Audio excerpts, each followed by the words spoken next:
I need that bastard.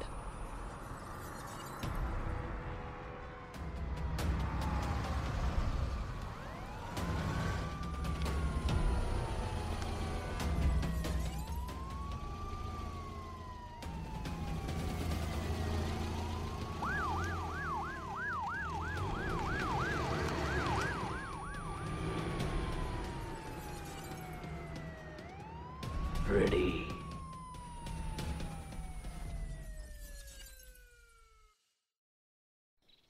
কোথায় গেলি রে তোরা? একবার এদিকে আয়। নামাজ হয়ে গেল, এখনো কাজটা তো হলো না। কাল রাত থেকে তোরা কি করছিস?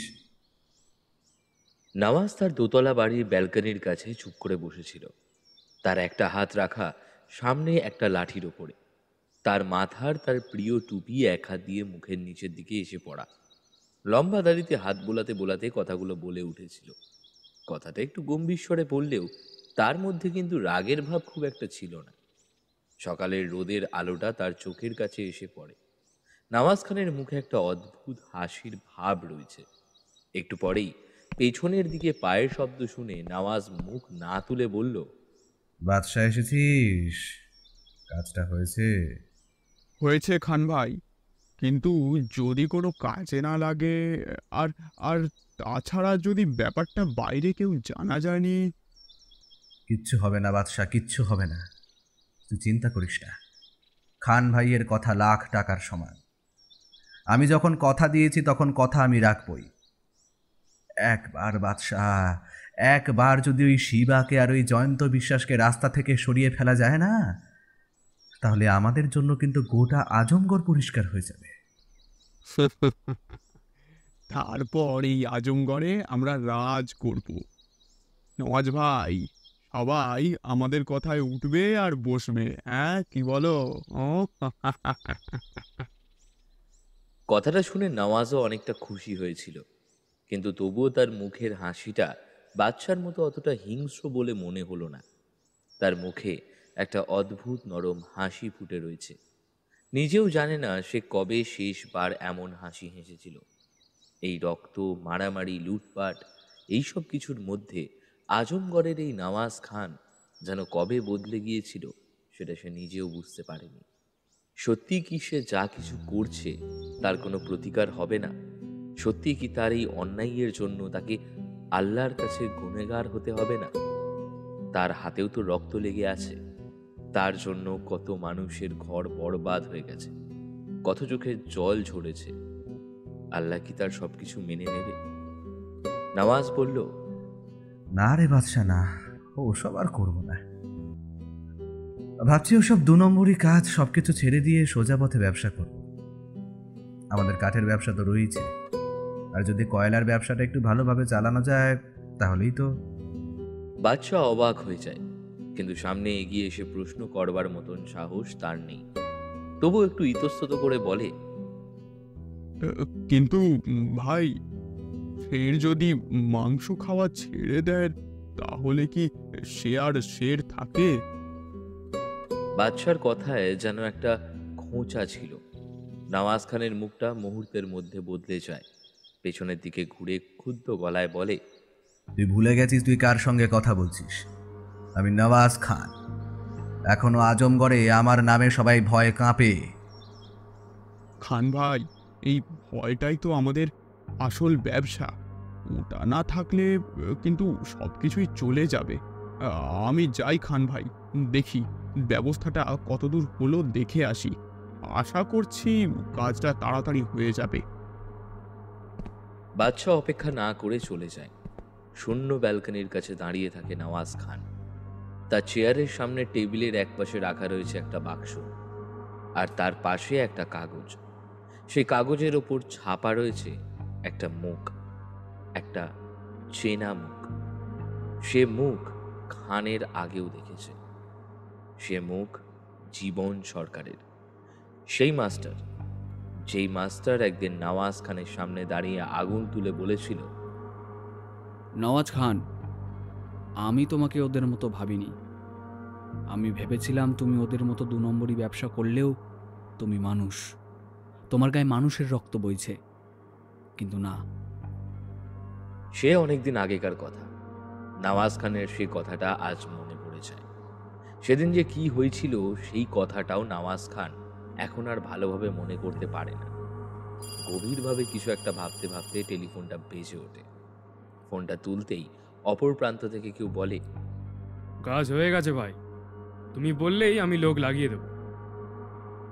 এখন অপেক্ষা কর, যতক্ষণ না পর্যন্ত আমি কিছু বলবো কিচ্ছু করবি না। নজর রেখে যা সবার উপর, আর ওই পুলিশ ইন্সপেক্টরের উপর কিন্তু ভালো করে নজর রাখবি। আরে চিন্তা করছো কেন খান ভাই, ও আমাদের নজরেই আছে। তুমি বললেই বন্দুকের ঘোড়াটা টিপে দেবো। না না, ওসব দরকার নেই, তোকে যেটুকু বলেছি তুই শুধু সেটুকুই কর। ফোনটা নামিয়ে রাখলো নওয়াজ। তারপর ভালো করে তাকালো সামনে টেবিলের ওপর রাখা মাস্টারের মুখ কাটা কাগজটার দিকে। তারপর তার মুখে একটা অদ্ভুত হাসি ফুটল।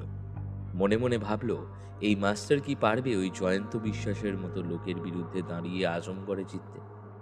যদি সেটা হয় তাহলে নওয়াজ খান মেনে নেবে বুদ্ধির চেয়ে বড় আর কিচ্ছু হয় না। আর যদি সেটা না হয় তাহলে হয়তো সব কিছুই যাবে, সব কিছু। একটা অজানা আশঙ্কা জেঁকে ধরে নওয়াজ খানকে। সে গায়ের ওপর জড়িয়ে রাখা চাদরটা আরেকটু ভালো করে জড়িয়ে নেয়। তারপর লাঠিতে ভর দিয়ে উঠে দাঁড়ায়। কিন্তু এমনটা তো হওয়ার কথাই ছিল, অন্তত এমনটাই তো বলেছিল সে।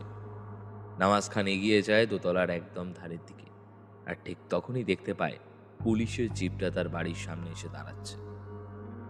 এত সকালে তার বাড়িতে পুলিশ, ব্যাপারটা কি? জীবন সরকার অনেক ভোরে এসে পৌঁছয় আজমগড়ে। তাকে নেওয়ার জন্য আজমগড়ের বাইরে অপেক্ষা করছিল অনির্বাণ, বিনোদ এবং তাদের সাথে নওয়াজ খান। ওদের সবাইকে দেখে জীবন সরকার একটু হতভম্ব হলেও অনির্বাণ এগিয়ে এসে বলল, কি ব্যাপার মাস্টার, কেমন আছো বলো তো? শহরে এতদিন থেকে বেশ চেহারাটা ফর্সা হয়ে গেছে বলে মনে হচ্ছে। আচ্ছা অনির্বাণ দা, তুমি সবসময় এমন করে কেন বলো বলো তো? লোকটা যে ওখানে কি করেছিল সেটা কিন্তু আমরা সবাই জানি। সবসময় এখানকার কথাই বলতো জানো। আর আমি জানি দেবাঙ্গী, মাস্টারকে আমি ভালোভাবে চিনি। কিন্তু মাস্টার, তোমার ভালোর জন্য যে তোমাকে ওখানে পাঠানো হয়েছিল, না হলে নমিনেশন জমা দেওয়ার আগেই যদি তুমি অক্কা পাও তাহলে কি হবে? আপনি যে কি করতে চাইছেন সেটা আমি এখনও বুঝতে পারছি না, কিন্তু আমি কি পারবো? ওদের দুটো গাড়ি দাঁড়িয়েছিল পাশাপাশি। এবার নওয়াজ খান খানিকটা এগিয়ে আসে এবং বলে, তোমায় পারতেই হবে, তোমার উপর যে সব কিছু নির্ভর করছে। তুমি যদি হেরে যাও তাহলে গোটা আজমগড়ে কিন্তু আবারও আগুন লাগবে, আর যদি তুমি জিতে যাও তাহলে তাহলে কিছুই বদলাবে না। মাঝখান শুধু আমি হেরে গেলে আগুনটা নিভে যাবে, আমি জিতে গেলে আগুনটা জ্বালাবে অন্য কেউ, তাই না? জীবন মাস্টার সোজা তাকায় নওয়াজ খানের দিকে। নওয়াজ খানের মুখটা মুহূর্তের মধ্যে কেমন যেন গম্ভীর হয়ে আসে। অনির্বাণ এগিয়ে আসে এবং ওদের বলে, এখন এখানে দাঁড়িয়ে বেশি কথা বলার সময় নেই।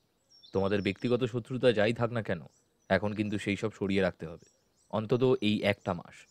আর ভোটের সময় পর্যন্ত তোমাদের অপেক্ষা করতে হবে।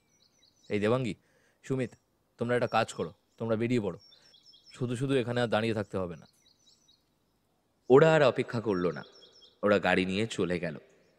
আজমগড় ছাড়িয়ে ওদের গাড়িটা আজমগড়ের বাইরের বড় রাস্তা পেরিয়ে আস্তে আস্তে এগিয়ে যেতে লাগলো দূরের দিকে। গাড়িটা তখন আর দেখা গেল না। তাহলে এবার থানায় ফেরা যাক, ওদিকে তো বেশ কিছু কাজও রয়েছে। আর যদি জীবন মাস্টার ভোটে দাঁড়ায় তাহলে দিন তিনেকের মধ্যে তো নমিনেশনটাও জমা দিতে হবে। সব হয়ে যাবে বিনোদ, তুমি চিন্তা করো না। একবার যখন মাঠে নেমেছি তখন কিছু তো একটা নিয়ে যাব, সেটা আঁচলা হোক কিংবা ছাড়ো। আচ্ছা খান ভাই, তোমায় যেটা বলেছিলাম সেটার ব্যবস্থা আশা করি হয়ে গেছে। হয়ে গেছে, কিন্তু কাজটা কি ঠিক হবে? এখন মাস্টারকে একটু লুকিয়ে রাখলে ভালো হতো না? এখনই ওকে দিয়ে প্রচার। অনির্বাণ নওয়াজ খানকে আর কিছু বলার সুযোগ দিল না। মাস্টার উঠে পড়ল। নওয়াজ খানের গাড়িতে বাদশাহ, নওয়াজ খান, মাস্টার। এদিকে পুলিশের গাড়িতে ড্রাইভার, বিনোদ আর অনির্বাণ।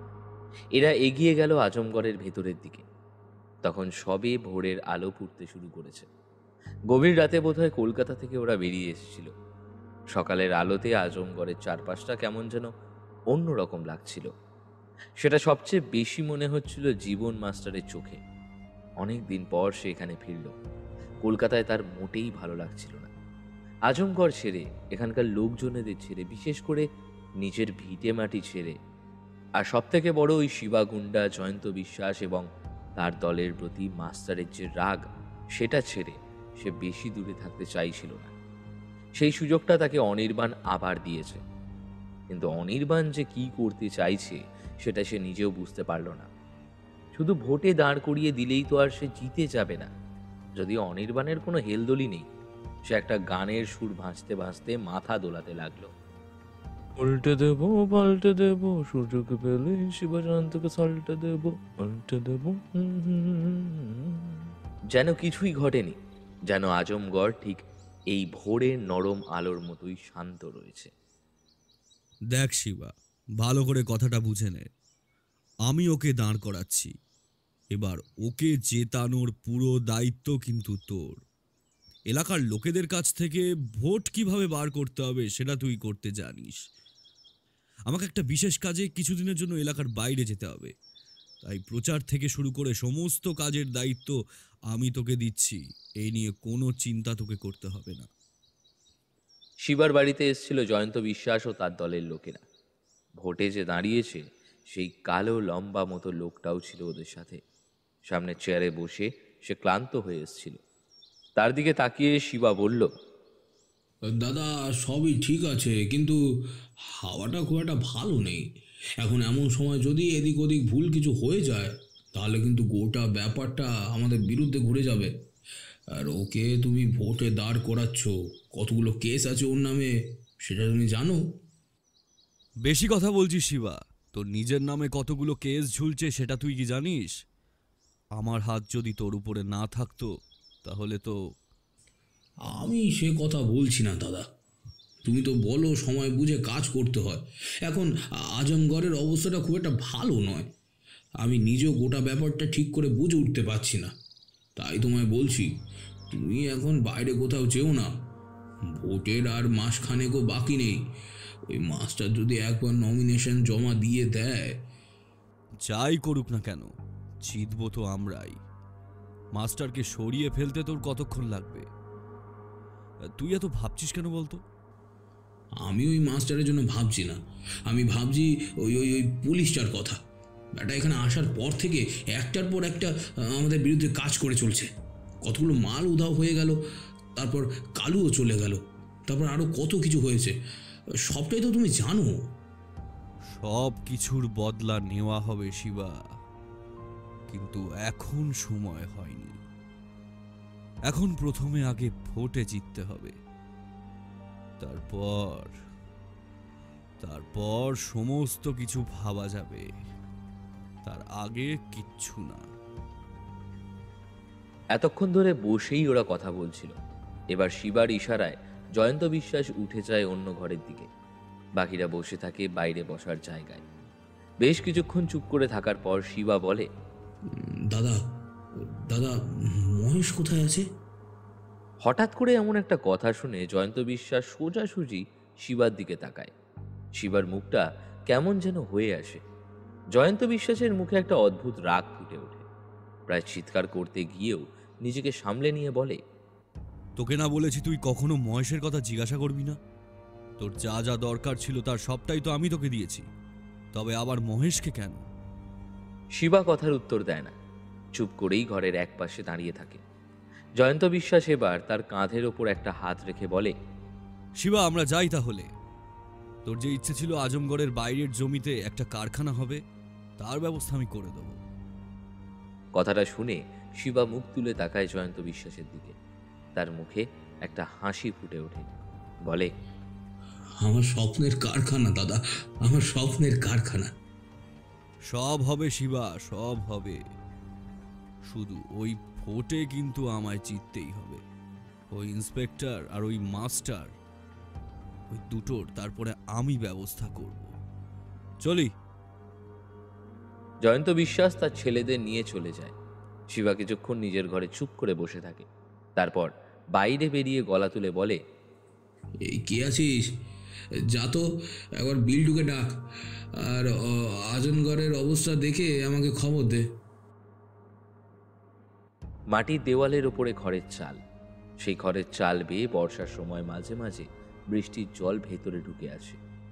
ঘরের দরজায় কড়া নাড়তেই দরজা খুলে বেরিয়ে এসেছিল এক বৃদ্ধা মহিলা। বাইরে বেরিয়ে কোনো রকমে বাইরের দিকে তাকিয়ে দাঁড়িয়ে থাকা লোকেদের দেখতে পায়। তারপর এক সময় সামনে দাঁড়িয়ে থাকা লোকটিকে চিনতে পেরে বলে ওঠে, কে? মাস্টার নাকি? তা কোথায় চলে গিয়েছিলি বাবা? কতদিন তোকে দেখিনি। জীবন কিছু বলে না, সামনে এগিয়ে গিয়ে হাত জোর করে নমস্কার করে। পিছনের দিকে দাঁড়িয়ে থাকা ছেলেদের মধ্যে একজন বলে ওঠে, ঠাকুমা, মাস্টার এবার ভোটে দাঁড়িয়েছে। মাস্টারকে কিন্তু ভোট দিতে হবে, মাস্টারকে জেতাতেই হবে। তাই নাকি বাবা? তুই ভোটে দাঁড়িয়েছিস? তা ভালো করেছিস, খুব ভালো। তোকে আমরা ভোট দেব, আমরা সবাই তোকে ভোট দেব। তুই জিতবি, আর তারপর ওই গুন্ডার দলকে এই আজমগড় থেকে একদম বাইরে ফেলে দিবি, বুঝলি বাবা? যদি আমি জিততে পারি তাহলে অবশ্যই সে কাজ করব। তোমাদের জন্যই তো আমি ভোটে দাঁড়িয়েছি, তোমাদের জন্যই তো আমায় এই পথে আসতে হয়েছে। না হলে রাজনীতির বাইরে থেকে ওই রাজনীতির কুকুরগুলোর সাথে কিছুতেই পারা যাচ্ছে না। একটা গোটা দল, একজন ছেলে আর একজন মেয়ে। তবে তাদের পরনের পোশাক আশাক এবং ভাবভঙ্গি দেখে বোঝা যায় তারা অনেকেই শিক্ষিত। আসলে তারা আজমগড়ে থাকলেও তাদের মধ্যে সকলেই শহর থেকে পড়াশোনা করেছে এবং অনেকে এখনো করছে। তারা সবাই মাস্টারে পরিচিত। এই গোটা দলের সূত্রটা তৈরি করেছিল অনির্বাণ নিজে, আর ওদেরকে দিয়ে এই গোটা ভোটের প্রচারটা সে করাবে। গ্রামের বাড়িতে ঘুরতে লাগলো ওরা সবাই। যখন শুনলো মাস্টার ভোটে দাঁড়াচ্ছে তখন প্রায় অনেকেই খুশি হলো, কিন্তু নমিনেশন এখনো জমা দেওয়া হয়নি। এখানে আসল খটকাটা লেগেছিল বিনোদের।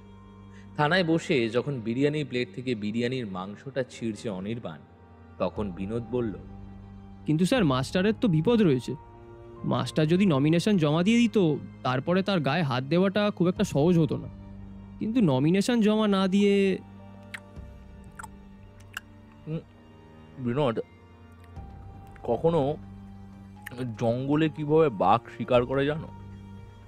হ্যাঁ, শুনেছি শিকারীরা গাছের ওপর বসে থাকে আর গাছের নিচে একটা ছাগল কিংবা কোনো গরু বেঁধে রেখে দেয়, যাতে তার ডাক শুনে সেখানে।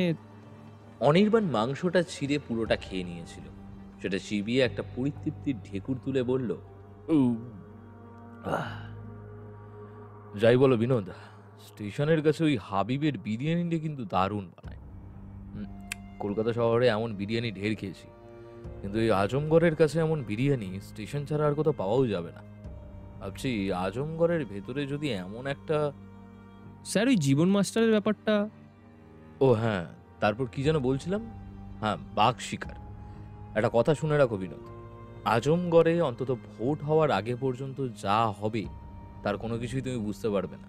তবে মনে রাখবে, যা হচ্ছে তা সবটাই ভালোর জন্য, অন্তত আমার ভালোর জন্য। দেখো, কার কি ভালো হলো না হলো সেটা তো আমার দেখে লাভ নেই, আমি আমার ভালোটা বুঝবো। তুমি একটা কাজ করো, বুঝলে, একটু জল নিয়ে আসো। বিনোদ ঘর থেকে বেরিয়ে গেল। সে বুঝতে পারছিল এই মুহূর্তে প্রশ্ন করাটা অনির্বাণ পছন্দ করছে না, তাই এমন কথা বলে তাকে ঘর থেকে বার করে দিল। কিন্তু সে মনে মনে ভাবতে লাগলো আসলে অনির্বাণ কি করতে চাইছে। মাস্টারের কোনো বিপদ হোক সেটা তো অনির্বাণ চায় না, কারণ তাহলে তাকে এখান থেকে কলকাতায় পাঠিয়ে দিত না। বিকেলের দিকে সেই ছেলে মেয়েদের দল আর তার সাথে মাস্টার এলো থানায়। মাস্টারের মাথার এক পাশ থেকে রক্ত বেরোচ্ছে। সেসব দেখেই থানায় থাকা লোকের একটু ব্যতিব্যস্ত হয়ে মাস্টারকে তার সামনে বসালো। অনির্বাণ এক দৃষ্টিতে তাকিয়ে দেখলো তার মাথার ক্ষতটার দিকে, তারপরে বলল, কিভাবে মেরেছে? তোমরা কি করছিলে? তোমরা ওখানে ছিলে, অথচ তারপরেও মাস্টারকে ওরা মারার সাহস পেল কি করে? স্যার, আমরা তেমন কিছু বুঝতে পারিনি। আমরা প্রত্যেকেই বাড়িতে বাড়িতে আপনার কথা মতো সবার সাথে কথা বলছিলাম। ফিরে আসার সময় হঠাৎ করে একদল লোক আমাদের ঘিরে ধরলো। তাদের সবার মুখে কালো রঙের কাপড় জড়ানো ছিল, তাই কিছুই বুঝতে পারিনি। তারপর তাদের মধ্যেই একজন বন্দুক বার করে মাস্টারের কপালে ঠেকিয়েছিল। আমরা কি করব বলুন স্যার? আমাদের তো চুপ করে দেখা ছাড়া আর কিছুই করার ছিল না। আচ্ছা মাস্টার, তোমার মাথায় যে লোকটা বন্দুক ঠেকিয়েছিল সে কিছু বলেছে? এদিকে মাস্টারের মাথায় কেউ বন্দুক ঠেকিয়েছিল কথাটা এর মধ্যে চারিপাশে ছড়িয়ে গেছে। থানার সামনে আশেপাশের বেশ কিছু লোক জমা হয়েছে। বিনোদ উঠে গিয়ে পুলিশের সাহায্যে তাদের শান্ত করার চেষ্টা করছিল। বাইরে থেকে বারবার কেউ চিৎকার করে যেন বলছিল, আমাদের মাস্টারের মাথায় যারা বন্দুক ঠেকিয়েছে তাদের কাউকে আমরা ছাড়বো না। জীবন মাস্টার কিন্তু চুপ করে রইল, একটা কথাও বলল না। তার কপালের পাশ থেকে বেরিয়ে আসা রক্তটা ততক্ষণে গালের কাছে এসে পড়েছে। অনির্বাণের নির্দেশে বিনোদ এগিয়ে গিয়ে ওষুধের বাক্স নিয়ে এলো। তারপর ওষুধ লাগিয়ে মাথায় একটা ব্যান্ডেজ করে দিল। চলে আসার সময় অনির্বাণ আবার পেছন থেকে বলে দিল, মাস্টার একটু সাবধানে থেকো, দিনকাল কিন্তু ভালো নয়। মনোনয়নপত্র জমা দেওয়ার আগে যেন কিছু না হয়ে যায়। তার আগে তুমি টপকালে কিন্তু আমাদের সবাইকে টপকাতে হবে। ওই জয়ন্ত বিশ্বাস একা একা ভোটে জিতে গোটা থানার সবাইকে কিন্তু ট্রান্সফার করে দেবে। তবুও জীবন সরকার কোনো কথাই বলল না। ওদের গোটা দলটা যখন বাইরে বেরিয়ে এসেছে তখন অনির্বাণও বেরিয়ে এলো থানার সামনের ছোট্ট জায়গাটায়। পুলিশের কনস্টেবল আর বাকি অফিসার এদিক ওদিক ছড়িয়ে রয়েছে। থানার গেটের বাইরের দিকে জমা হয়েছে গ্রামের কয়েকজন লোক। তারা একভাবে দাঁড়িয়ে তাকিয়ে দেখছে মাথার কাপড় জড়ানো মাস্টারের দিকে। জীবন মাস্টার সেদিকে তাকিয়ে কেমন যেন অবাক হয়ে গেছে। আশেপাশের ছেলে মেয়ের দলটা নিজেদের মধ্যে টুকরো টাকরা কথা বলে চলেছে। পেছন থেকে অনির্বাণ বলে উঠল, মাস্টার আমি জানি তুমি কিছুতে ভয় পাও না, তোমার কোনো ভয় নেই, তোমার গোটা পরিবার গেছে, মান সম্মান গেছে, সব কিছুই গেছে। কিন্তু ওই গেটের বাইরে তাকিয়ে দেখো, ওই যে লোকগুলো এসে দাঁড়িয়ে আছে ওরা কিন্তু শুধু তোমার জন্য এসছে। না হলে এই থানায় কিন্তু এর আগে কখনোই তারা আসেনি। তুমি বলো এসেছে? জীবন মাস্টারের সাথে বাকি ছেলে মেয়ের দলটাও ঘুরে তাকালো অনির্বাণের দিকে। অনির্বাণের মুখে একটা অদ্ভুত গাম্ভীর্য এসে বাসা বেঁধেছে যেন। বিনোদ পর্যন্ত হাতের লাঠিটা পেছনের দিকে সরিয়ে রেখে ঘুরে তাকিয়েছে অনির্বাণের দিকে। অনির্বাণ বলল, মাস্টার যদি কখনো সময় হয় তোমাকে আরও এক মাস্টারের কথা বলবো। তুমি তার কাছে কিছুই নও, তোমায় আমি অপমান করছি না, কিন্তু তুমি যা হারিয়েছ সে তার চেয়ে অনেক বেশি কিছু হারিয়েছিল। তবে সে কিন্তু তোমার মতো মাঝপথ থেকে পালিয়ে যায়নি, সে সব সময় লড়াই চালিয়ে গেছে। আমার মনে হয় তোমার মাথায় বড্ড লেগেছে, তাই না? বাইরে তাকিয়ে দেখো, ওই মানুষগুলোর দিকে তাকিয়ে দেখো, ওদেরও বড্ড লেগেছে, অথচ ওদের রক্তটা তুমি দেখতে পাচ্ছ না। জীবন মাস্টার তাকিয়ে দেখলো থানার বাইরের দিকে এতক্ষণ 10-12 জন মতো দাঁড়িয়েছিল। এই আজমগড়েরই মানুষ, দরিদ্র দুঃখী এই মানুষগুলো এসে জড়ো হয়েছে। পুরুষ মহিলা সকলেই রয়েছে সেখানে। আরও 2-1 জন এসে দাঁড়িয়েছে তখন পেছনের দিকে। ওদের মধ্যে থেকে কেউ একজন চিৎকার করে বলে উঠল, আর তার সঙ্গে সঙ্গে যেন তার কথাটা বারুদের মতো ছড়িয়ে গেল চারিপাশে। যেন মনে হলো বারুদের একটা স্তূপে কেউ দেশলাই কাঠি জ্বালিয়ে একটা আগুন জ্বালিয়ে দিল। সঙ্গে সঙ্গে সবাই একসাথে চিৎকার করে বলে উঠল,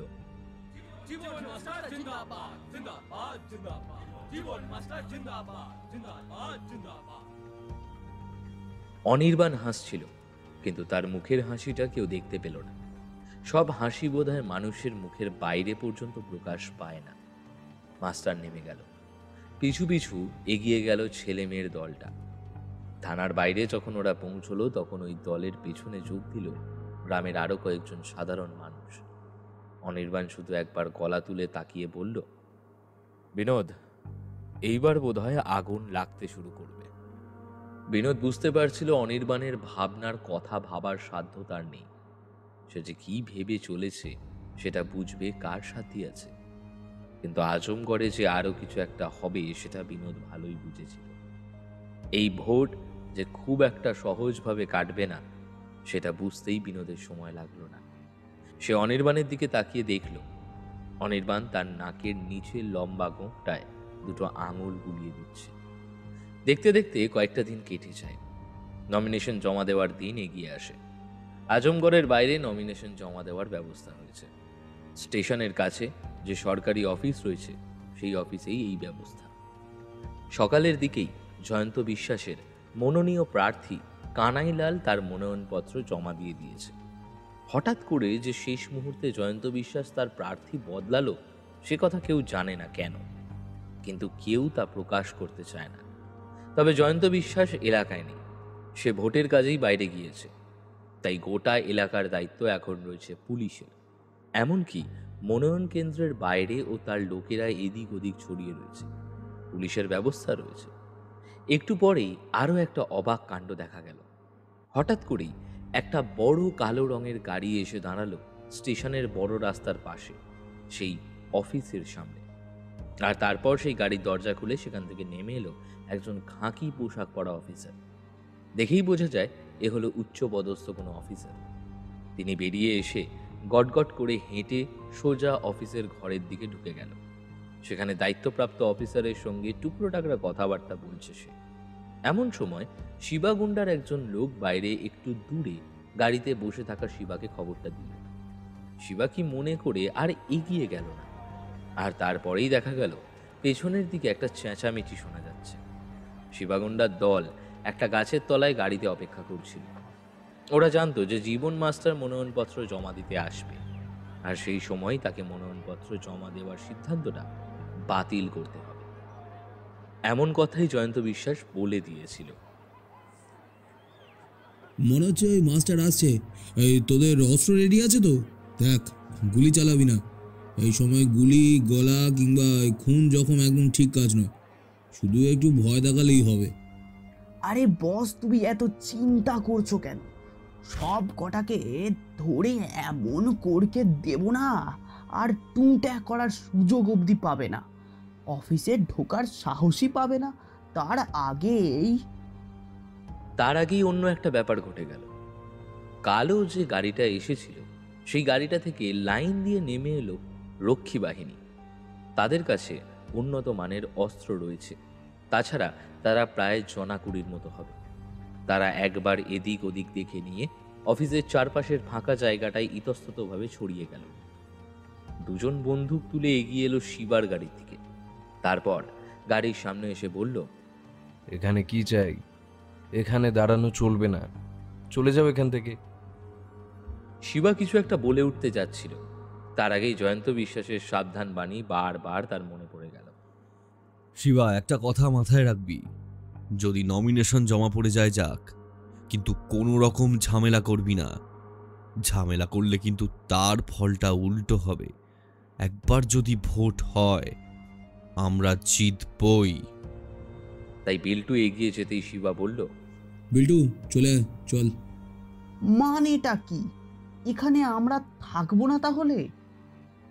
শিবা চোখের ইশারায় বিল্টুকে গাড়িতে তুলে নিল। তার মাথার ভেতরটা রাগে যেন ছিঁড়ে যাচ্ছে।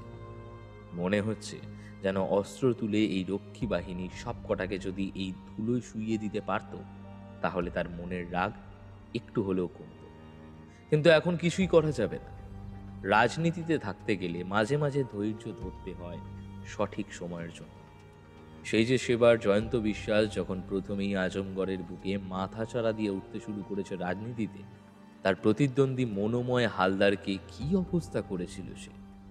শেষে বাধ্য হয়ে নিজের পরিবার নিয়ে সে এলাকা ছেড়ে পালাতে বাধ্য হয়েছিল।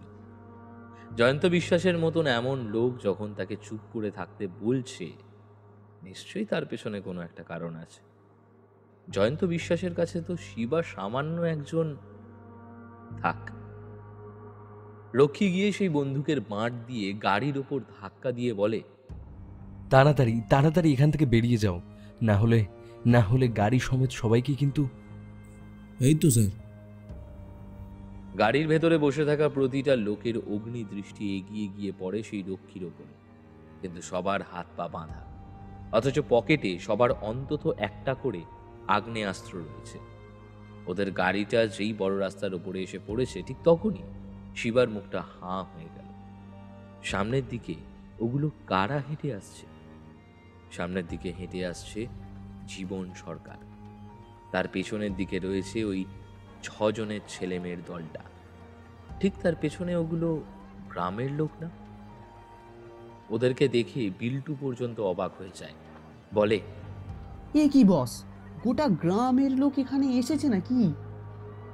ওদের গাড়িটা বাধ্য হয়ে রাস্তার একপাশে দাঁড় করাতে হলো। আশেপাশে রক্ষীর দল রয়েছে, তাছাড়া এখন ঝামেলা করার দরকার নেই, না হলে গোটা দলের ওপর গিয়ে গাড়ি চালিয়ে দিত শিবা। গোটা গ্রাম আসেনি, তবে গ্রামের প্রায় অর্ধেক লোক এসছে মাস্টারের সঙ্গে। তাদের চেঁচামেচি আর মাস্টারের নামে জয়ধ্বনিতে শিবার মনের রাগটা যেন আরও বেড়ে চলেছিল।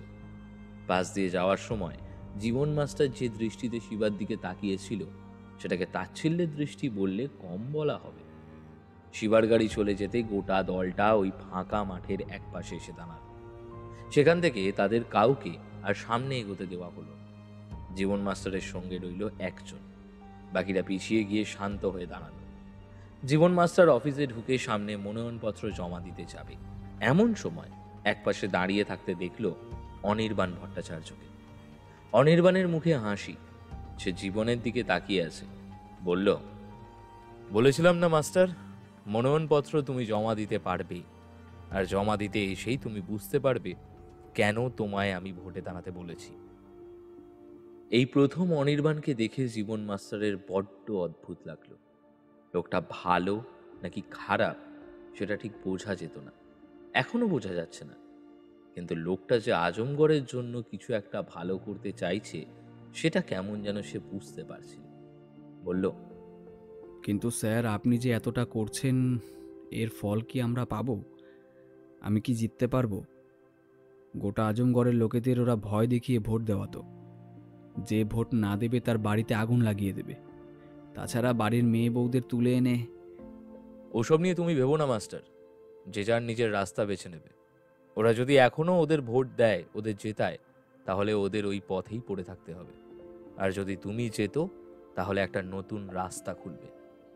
বাকিটা ওদের উপর ছেড়ে দাও না তুমি, একটা অস্ত্র মাত্র, বাকি কাজ ওদের করতে হবে। মাস্টার হাসলো, তারপর এগিয়ে গিয়ে মনোনয়নপত্রের জন্য কাজকর্ম করতে লাগলো।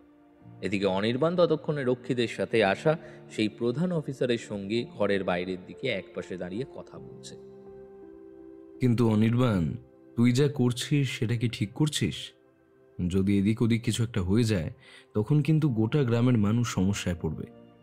এতগুলো লোক শুধুমাত্র মনোনয়নপত্র জমা দিতে এসেছে, ব্যাপারটা দেখে আমার কেমন যেন লাগছে। আমি শুধু একটা গেম খেলতে চাইছি বিবাস, একটা গেম। এই গোটা গ্রামের মানুষদের একটা পয়েন্টে দাঁড় করিয়ে দেব, তারপর তারা যা করবে করুক। একদিকে রইল সন্ত্রাসের আজমগড়, আর একদিকে রইল সন্ত্রাস মুক্ত আজমগড়। যা করবে ওরা করুক, তবে আমার ভয় রয়েছে ওই জয়ন্ত বিশ্বাসকে নিয়ে। ও অনেক কিছুই করতে পারে, আর সবচেয়ে প্রথম যেটা করতে পারে সেটা হলো আমার ট্রান্সফার। রক্ষী হেসে উঠল, তারপর বলল, ট্রান্সফার নিয়ে অনির্বাণ ভট্টাচার্য ঠিক কবে থেকে ভয় পায় বলতো? জীবন সরকারের মুখটা আবার চিন্তিত দেখালো, তাই অনির্বাণ আবার বলল, না রে, তেমন কিছু নয়। আমার কাজটা হয়ে গেলে তারপর এখান থেকে ট্রান্সফার হয়ে যাক, আমার তাতে কোনো সমস্যা নেই। কিন্তু মাঝপথে ট্রান্সফার হয়ে গেলে সমস্যাটা তখন হবে। আমি না থাকলে গোটা কাজটা কাকে দিয়ে করাবো সেটাই তো আমি বুঝতে পারছি না। দেখ, উপর মহলে তোর হাত কিংবা আমার হাত তো কম নেই। ট্রান্সফার যদি হয়, এখানে নতুন যে আসবে তার দিকটা যদি আমরা একটু দেখে নিতে পারি, তাহলে তো কাজটা হয়ে যাবে। বিবাহ সেখানে অনেক টাকার হাতছানি রয়েছে, টাকা দিয়ে ওরা সবাইকে কিনে নিতে চায়, তাই যাকে তাকে পাঠিয়ে কাজ করানো যাবে না। অন্তত ভোট মেটা পর্যন্ত তো আমাকে এখানে থাকতেই হবে। তার গ্যারান্টি আমি তোকে ঠিক দিতে পারছি না, কারণ কলকাতায় একবার তোকে যেতেই হবে, অন্তত মাস কয়েকের জন্য হলেও যেতে হবে। তুই যখন বলছিস, তাহলে ভোট মেটার পরেই ব্যাপারটা দেখব। তখন বাইরে উন্মুক্ত জনতা চিৎকার করে বলে উঠল, মাস্টার মাস্টার মাস্টার। অনির্বাণের রক্ষী তাদের দেখল। মাস্টার বাইরে এসে দাঁড়িয়েছে। অফিস ঘরের সামনের বারান্দাটা পাকা, সেই বারান্দার উপর দাঁড়িয়ে রয়েছে মাস্টার। তার পরনে একটা সাদা রঙের পাজামা, গায়ে নীল রঙের ধুতি। মাথায় সেই সাদা ব্যান্ডেজটা তখনও জড়ানো রয়েছে। মাস্টারের পেছনে এসে দাঁড়িয়েছে তার সব সময়ের কাজের হাত নীলকমল। মাস্টার বাইরে আসছে। দূরে সবাই উঠে দাঁড়িয়ে যেন চিৎকার শুরু করে দিয়েছে। মাস্টারের মুখে একটা হাসি। সেভাবে সে তাকালো অনির্বাণের দিকে। তারপর নিজের ডান হাতটা মুঠো করে তুলে ধরল ওপরের দিকে। আর ঠিক তখনই যেন আশেপাশের উন্মত্ত জনতা আরো জোরে চিৎকার করে বলে উঠল,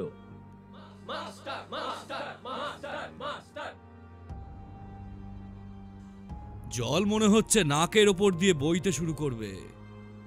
এরপর শিবা আর দেরি করবি না, ছেলেদের ডাক। ওই গোটা দল সাওয়ার করে দিতে হবে। আমি তো আগেই বলেছিলাম দাদা, ওই মাস্টার এত উড়ছে ওই পুলিশটার জন্য। পুলিশটার একটা ব্যবস্থা করো না। চেষ্টা করেছিলাম রে, ব্যাপারটা অতটা সহজ হবে না। আসলে স্পেশাল পারমিশন নিয়েও এখানে এসেছে। অন্তত ভোটের আগে পর্যন্ত কিছুই করা যাবে না। ভোটে যদি একবার কানাইলাল জিতে চায় তাহলে আমি ওকে ট্রান্সফার করিয়ে দেব। আচ্ছা দাদা, যদি ভোটে আমরা না জিতি, মানে এই মাস্টার যদি... জয়ন্ত বিশ্বাস এগিয়ে গিয়ে ডান হাতে বিল্টুর গলাটা চেপে ধরে। তারপর কাটা কাটা গলায় বলে, খবরদার ওই কথা বলবি না। ভোটে যদি আমি হেরে যাই, যদি জিততে না পারি, তাহলে একটাকেও আমি আস্ত রাখবো না। গোটা আজমগড় জ্বালিয়ে পুড়িয়ে ছাড়খাড় করে দেবো। আর এই তোদের যে কটা কুত্তাকে আমি পুষেছি, সব কটাকে পায়ের তলায় পিষে মারবো। ঘরের মধ্যে বসে থাকা সকলেই চুপ হয়ে গেল। শিবাও কেমন যেন অদ্ভুতভাবে তাকিয়ে দেখলো জয়ন্ত বিশ্বাসের দিকে। তার চোখ দুটো লাল হয়ে এসছে, মুখটা কেমন যেন থমথমে, জোরে জোরে নিঃশ্বাস পড়ছে। বিল্টুকে একটা ধাক্কা দিয়ে ফেলে দিতে বিল্টু দু হাত দিয়ে গলা চেপে ধরে কাঁদতে লাগলো। জয়ন্ত বিশ্বাস খসখসে কিন্তু চাপা গলায় বলল, শিবা, রাজনীতিতে কিন্তু ঘোড়া ঘোড়ার কোনো স্থান নেই। আজমগড়ের জায়গা হারালে কিন্তু চলবে না। ভবানী জিততে পারবে না বলে আমি কানাইলালকে এখানে দাঁড় করিয়েছি। এবার কিন্তু তুই বলিস না যে কানাইলালও জিততে পারবে না। যা করতে হয় কর, গোটা আজমগড়ের লোককে দরকার হলে কিনে নে। ভাবতে পারছিস না শিবা, তুই ভাবতে পারছিস না এই আজমগড় আর তার আশেপাশের জমিগুলো কয়েক বছর পরে আমাদের কত টাকা যে দিতে পারবে, তা তুই ভাবতে পারছিস না। শিবা স্পষ্ট দেখলো জয়ন্ত বিশ্বাসের দুটো চোখ লোভে চকচক করে উঠল। মদের পাত্র থেকে এক ঢোকে পুরো মদটা শেষ করে গ্লাসটা ঘরের একপাশে ছুঁড়ে ফেলে দিয়ে বলল, যাওয়ার সময় মোহনলালের কাছ থেকে টাকা নিয়ে যাবি, কিন্তু শিবা, আজমগড় আমার চাই। শিবা বেরিয়ে এলো। তার দলের লোকেরা পরপর 3টে গাড়িতে উঠল। লোকজন শিবাকে নিয়ে এসেছিল, কিন্তু তার কেমন যেন কিছুই বিশ্বাস হচ্ছে না। গোটা আজমগড় যেন আস্তে আস্তে পাল্টে যাচ্ছে। আগের মতো ওদের গাড়ি দেখে কেউ আর ভয় পায় না। জয়ন্ত বিশ্বাসও কেমন যেন অদ্ভুতভাবে কথা বলে। ওর সাথে শিবার ব্যবসাপত্র প্রায় বন্ধ হয়ে এসছে। বাড়িতে ফুলম ওর সঙ্গে একসাথে বিছানায় শোয় না। শিবা কেমন যেন কোন ঠাসা হয়ে আসতে লাগলো। বুঝতে পারছিল এ ভোট হলো তার কাছে একমাত্র অস্ত্র। যদি কানাইলাল জেতে তাহলে সে সব কিছু আবার ফিরে পাবে। কিন্তু যে প্রশ্নটা তার মাথায় আসছিল সেটা হলো, যদি কানাইলাল না জেতে তাহলে কি হবে? গোটা আজমগড় যদি আগুনে পড়ে, তাহলে তার বাড়িটা সেই আগুন থেকে সুরক্ষিত থাকবে তো, নাকি জয়ন্ত বিশ্বাস যেমন বলল তেমনটাই হবে? নওয়াজ খান নিজের ঘরে বসে নামাজ পড়ছিল। নামাজ শেষ করে ঘরের বাইরে এসে দেখলো চেয়ারের একপাশে বসে রয়েছে বাদশা। কাজ হয়েছে? হয়েছে খান ভাই, তুমি যদি বলো তাহলে আজ রাতেই পাঠিয়ে দিই। না না, আজ নয়। অনির্বাণ ভাই যখন বলবে তখনই কাজটা করতে হবে, তার আগে কিচ্ছু করার দরকার নেই। আচ্ছা খান ভাই, তুমি তো এই পুলিশটার ওপর নজর রাখছো, তাহলে তার কথায় এই কাজগুলো করছো কেন? অনির্বাণ লোকটাকে বোঝা খুব কঠিন রে। তাই তো ওর উপর নজর রেখে চলেছি। কিন্তু সে যেটা করতে চাইছে সেটা কিন্তু ভালো। গোটা আজমগড়কে ও শিবা আর জয়ন্তর হাত থেকে বাঁচাতে চাইছে। আজমগড়কে ও আর পুড়তে দিতে চায় না। কিন্তু শেষ রক্ষা হবে তো, সেটাই ভাবছি আমি। মাস্টারের যদি শেষমেশ কিছু হয়ে যায়, এত দেরি করছে কেন সেটাই তো বুঝতে পারছি না। আমি তো ওই জন্যই বললাম, হলে যদি তাড়াতাড়ি। এমন সময় বাইরের দিক থেকে একজন এসে বাদশার কানে কানে কিছু একটা বলে চলে গেল। লোকটা চলে যেতেই বাদশা বলল, খান ভাই, কতগুলো বাচ্চা ছেলে এসেছিল, এই যে এই কাগজটা নিয়ে গেছে। নওয়াজ খান কাগজটা তুলে নিল। তারপর বাদশাকে বলল, বাদশা, আগের মতোই নজর রাখ। সব কটার উপর নজর রাখবি, আর মাস্টারের উপর বেশি করে। একটু কিছু ভুল হোক আমি কিন্তু চাই না। ভোট কিন্তু আর মাসখানেকও দেরি নেই। আর ব্যবসা ঠিকঠাকভাবে চালা, সবটাই কিন্তু এখন তোর উপর। এই কটা দিন আমি আর বাইরে বেরোবো না। বাদশা চলে গেল। যাওয়ার সময় ভাবতে লাগলো কাগজটায় কি আছে, আর ওই বাচ্চা ছেলেগুলো কাগজটা দিয়ে গেলই বা কেন। কিছুই বুঝে উঠতে পারছিল না সে। মাসখানেক ধরে নওয়াজ খানকে একটু অন্যরকম বলে মনে হচ্ছে। আগের মতো তেজ আর নেই। আগের মতো কথায় কথায় মাথা গরম করে না। এইসব কিছু হয়েছে ওই পুলিশ অফিসারের সাথে মেলামেশা বাড়ার পরে। বাদশার মাথা গরম হয়ে যায়। এভাবে চললে তো আর ব্যবসা চালানো যাবে না। আজমগড়ের বুকে তাদের ভয়ও থাকবে না মানুষের মধ্যে। কিন্তু নওয়াজ খানের কথার উপরে গিয়ে কিছু করার মতো ক্ষমতা এখনো বাদশা খানের হয়ে ওঠেনি। সে অপেক্ষা করতে থাকে একটা সুযোগের জন্য। একটা সুযোগ পেলে মানুষ সব করতে পারে। এমনই একটা সুযোগ যদি সে পেয়ে যায়, তাহলে ওই নওয়াজ খানকে সরিয়ে দিয়ে তার গদিতে সে নিজে বসে পড়বে। তবে তার আগে শিবা আর জয়ন্ত বিশ্বাসের ব্যাপারটা শেষ হোক। এগিয়ে এসে বাইরে দাঁড়িয়ে চারিদিকটা তাকায় বাদশা। সবাই বাড়ির উঠোনের মধ্যে এদিকে ওদিকে ছড়িয়ে রয়েছে। একটু পরেই বিকেল নামতে শুরু করবে। গাড়িটা নিয়ে এসে বাইরের দিকে বেরিয়ে যায়। আচ্ছা মাস্টারমশাই, আপনি তো আমাদের ছোটবেলায় পড়িয়েছিলেন। ছোটবেলায় আপনি আমাদের শিখিয়েছিলেন সব সময় সত্যের পথে থাকতে। তাহলে যারা সত্যের পথে আছে তাদের কষ্ট কেন এত? তাদের এত দুঃখ কেন? ঘরের মধ্যে একটা হ্যারিকেন জ্বলছে। সেই হ্যারিকেনের আলোতে সাদা কাগজের মধ্যে ওরা স্লোগান লিখে চলছিল। কাল সকালে আবার গোটা গ্রামে বেরোতে হবে। জীবন মাস্টার ঘরের একপাশে বসে খোলা জানলা দিয়ে চাঁদ দেখে চলেছিল। নীলকমলের কথায় বলল, কে বলল যে সত্যের পথে থাকে তাদের দুঃখ রয়েছে? কোনো দুঃখ নেই। তবে গোটা দুনিয়াটা আসলে মিথ্যের হয়ে গেছে, আর তাই এখানে সত্যটা সহজে কেউ বুঝতে পারে না। মাস্টার মশাই, আপনি তো সব কিছু হারিয়েছেন, পরিবার, চাকরি, মান সম্মান সব কিছু। আপনি জিতলে কি করবেন?